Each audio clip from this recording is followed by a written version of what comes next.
Están comenzando apenas las campañas para lo que nos han dicho va a ser la elección más grande de la historia, pero también una de las más complejas. Morena, un partido creado apenas en el 2014, está adelante según las predicciones hasta este momento. La personalidad del presidente Andrés Manuel López Obrador influye también poderosamente en las opiniones de los electores.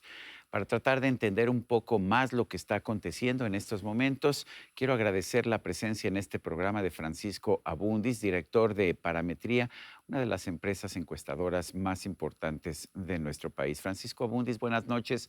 Gracias por estar con nosotros aquí en la entrevista. Al contrario, Sergio, muchas gracias por la invitación. Es- Gracias. Estamos empezando. Nos han dicho mucho que Morena empieza a la cabeza. ¿Es normal esto? ¿Puede cambiar o es demasiado corta la campaña como para que las cosas cambien demasiado? Mira, si lo comparamos con otras elecciones intermedias recientes, o por lo menos te diría de los últimos 30 años, es inusual que el partido en el gobierno llegue con tanta fuerza a su elección intermedia. Te voy a dar algunos escenarios, digamos, del tamaño que podría tener Morena o Morena junto con su coalición, que es el Partido del Trabajo y el Partido Verde. La última vez que un gobierno ganó no solamente digamos, la mayoría en el Congreso, sino la mayoría calificada, fue en 1991, durante el gobierno de Carlos Salinas de Gortari, que su partido, el PRI, obtuvo 58% de las preferencias y con eso 320 escaños. Es decir, no solamente fue mayoría, sino fue mayoría calificada. La siguiente elección fue más complicada para el PRI en el 97 y como sabemos en el 2000 perdió la presidencia. La intermedia del presidente, el expresidente Fox, perdió digamos, recordarás, él gana alrededor con 7 puntos de diferencia la del 2000 y su primera intermedia pierde, digamos, su partido la mayoría del Congreso. Podemos revisar 2009.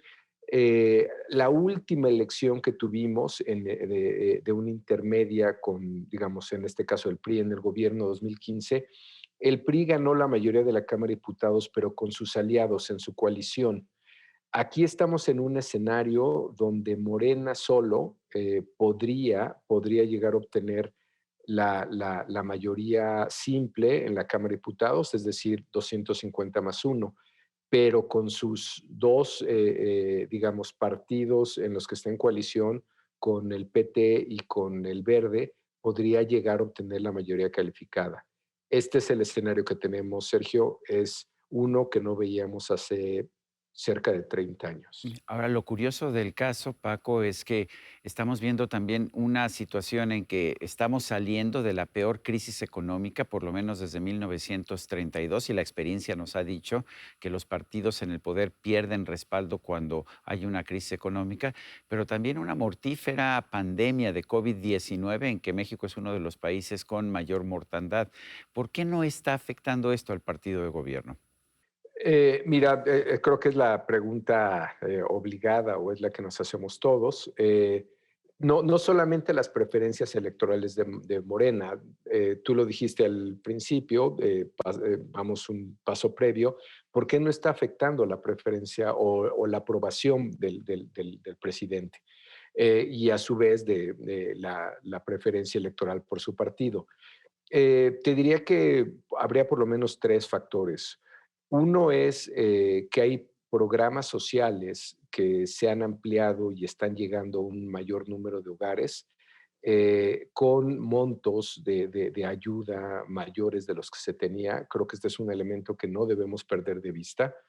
Tenemos una comunicación muy activa de este presidente que respalda a su partido y un tercer elemento es algo que en ciencia política se llama los niveles de atribución o la teoría de atribución. Es qué tan responsable consideras que es una autoridad de problemas concretos.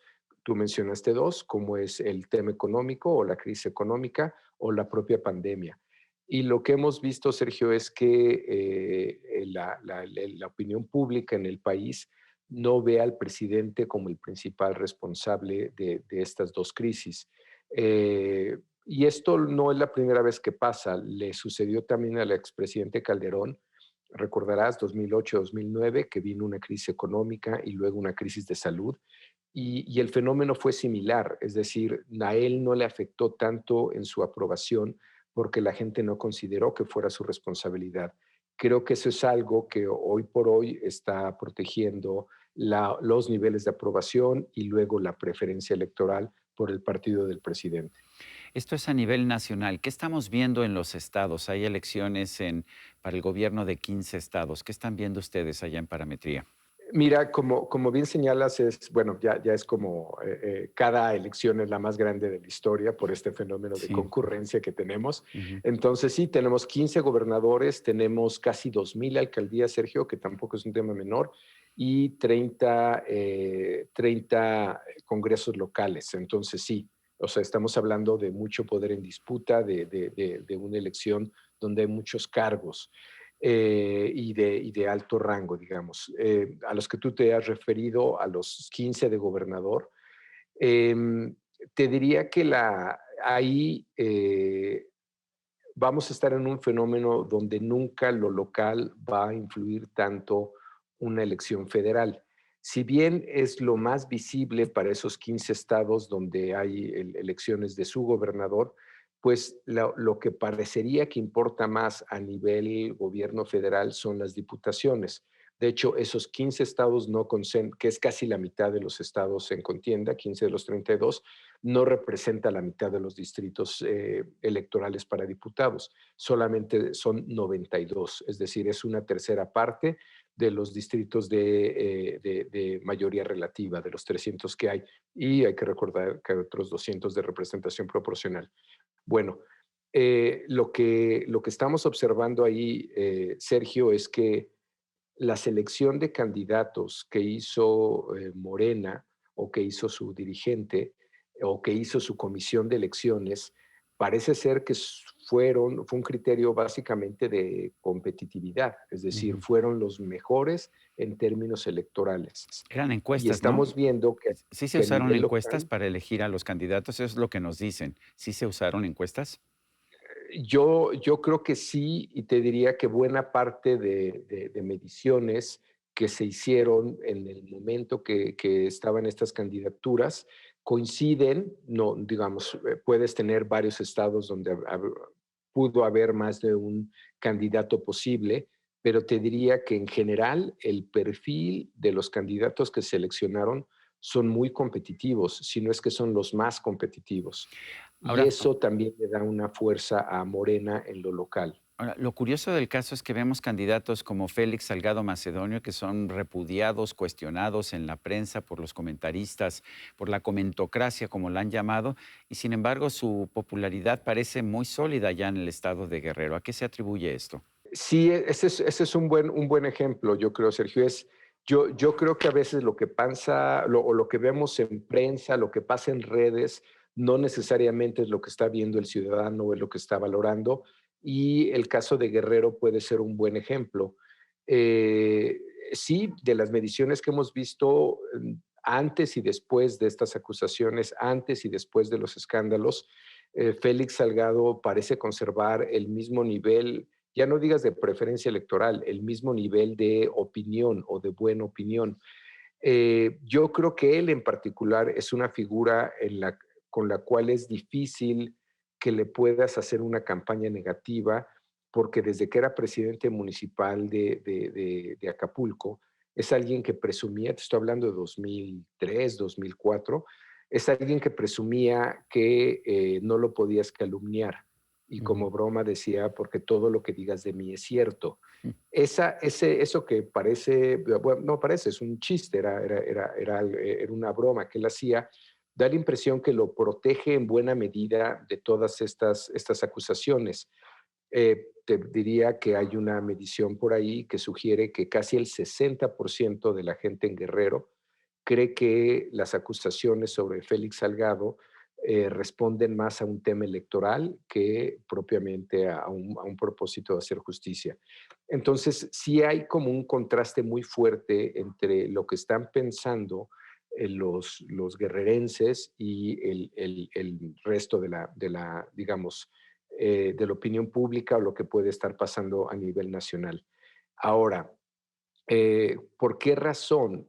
Digo que es otra pregunta que creo que es muy legítima.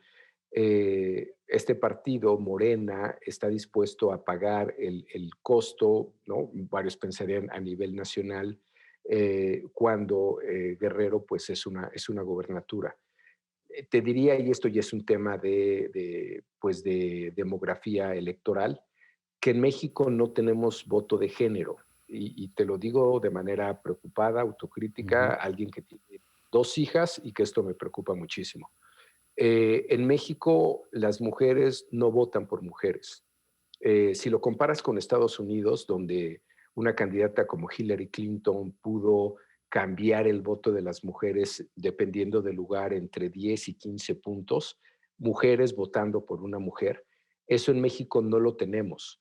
De hecho, casi te diría que en 2012, cuando tuvimos una candidata mujer a la presidencia como Josefina Vázquez Mota, tuvimos más bien el fenómeno inverso, mujeres votando por el expresidente Peña Nieto. Lo hemos visto en algunos estados, pero de manera, el sesgo es poco, eh, no es en los porcentajes que te estoy diciendo. Entonces, para que hubiera voto de castigo sobre lo que está pasando en Guerrero a nivel nacional, aquellos votantes en los estados, te pongo un ejemplo, Campeche, tendrían que dejar de votar por Laida Sansores por lo que hizo su partido, o aquellos votantes en Nuevo León tendrían que dejar de votar por Clara Luz, la candidata de Morena, por lo que hizo su partido. O lo mismo podríamos pensar en Tlaxcala o en algunos otros estados que tienen candidatas mujeres como San Luis Potosí. Y lo más probable es que eso no suceda. La gente que vote por Mónica Rangel en San Luis Potosí lo va a hacer por Mónica Rangel, que es la candidata de Morena, y no porque su partido hizo algo en Guerrero. Lamentablemente, digo, y esto te lo digo nuevamente a manera de reflexión y con preocupación, en este país no tenemos voto de género. Paco, ¿te parece sorprendente que un partido que apenas obtuvo su registro en el 2014 se esté convirtiendo nuevamente en un partido hegemónico en nuestro país? Claro, es una sorpresa para todos. No solamente que, digamos, lleve, como bien señalas, 7 años en vida pública, sino que además los datos que tenemos de identidad partidista, es decir, este concepto de la Universidad de Michigan de tú te consideras panista, priista, perredista, morenista o del Partido Verde, en fin, de la denominación que quieras poner, casi una tercera parte del país se considera a sí mismo morenista. Es decir, no solamente que prefiera votar por ese partido, sino que está dispuesto a tener esa identidad partidista. Eso, Sergio, sin duda es todo un fenómeno en nuestro país y yo creo que en buena parte del mundo, ¿no? Un fenómeno que hay que explicar, sin duda. Podríamos decir que lo más probable es que en estas elecciones del 6 de junio veamos un fortalecimiento entonces de Morena y sus aliados. No sé si fortalecimiento de todos, porque Morena finalmente está en los niveles digamos, de la última elección presidencial. En la última Ujú. elección presidencial estuvo en 43, 44 puntos. Hoy lo tenemos ponemos en Parametría, lo tenemos en 41, 42. Está apenas 2 puntos por debajo de su histórico. Entonces, no es necesariamente un fortalecimiento del partido como tal. Pero Lo que sí una pasa es que confirmación, ¿no? De la popularidad sí, que tuvo en 2018. así es, y a eso me refiero con que en la historia reciente, salvo este ejemplo que te puse del 91, es muy difícil que el partido en el gobierno, en la presidencia, llegue con los mismos niveles, ¿no? O en el caso del expresidente Salinas, incluso mejores de los que tuvo durante su elección presidencial. Bien. Está pasando, sí creo que el número de Morena va a estar arriba de los 40, muy cerca de su último número que fue en la presidencia, Pero si a eso le sumas nuevamente al PT, que está en los niveles más o menos que obtuvo en 2018, y te diría que el que sí lo estamos midiendo con un crecimiento importante es el Partido Verde, porque en 2018, en la alianza que tuvo con el PRI, se diluyó su fuerza, tuvo menos de 2 puntos porcentuales por ahí de preferencia, pero ahora lo estamos registrando en cerca de 7 puntos, Bueno, pues que en su histórico corresponde más a su histórico. Francisco Abundis, director de Parametría, gracias por esta conversación. Al contrario, Sergio, muchas gracias por la invitación, siempre a tus órdenes. Gracias. Y Gracias. a usted, amigo televidente, que hace posible este programa, se lo agradezco también. Esto es todo por hoy, pero no se lo olvide. Nos vemos la próxima.